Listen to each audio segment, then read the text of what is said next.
My Briggs and Stratton stopped working, it wouldn't tick over, so I've taken the carburettor apart on my 450 Briggs and Stratton,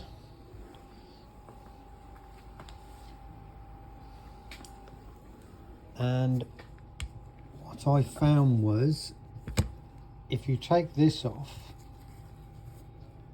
the main jet assembly, you will find there should be a ball bearing in there, which I have managed to get out, which is that one, and down inside was the run jet, which is that one, and it was completely blocked up.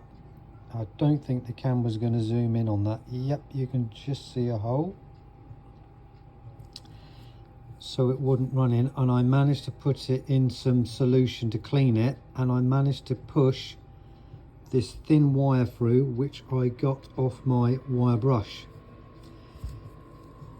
The ball bearing, I managed to sharpen up an old screwdriver, poke it in the side and click it out. Then I managed to get the main jet out of there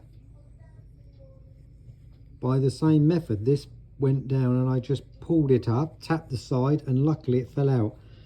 But you can see it's got some residue on there, but the main thing is the jet is clear now.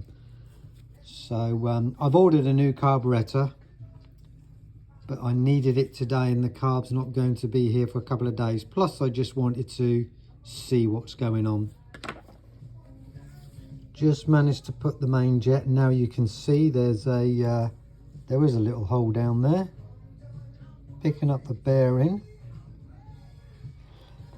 dropped the bearing on the floor, nearly lost it, found it. But if you do, don't worry, you can buy lead weights and you can make a little lead weight one, which I keep spare.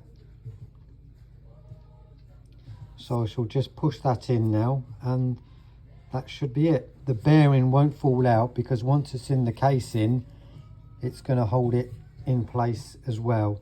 Ball bearing is in. Little hole that I punctured on the side to get it out won't affect it. So let's reassemble and I'll give it a start.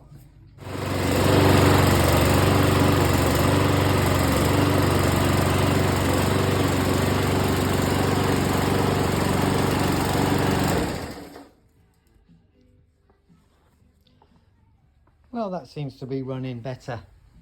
Hope that helps you.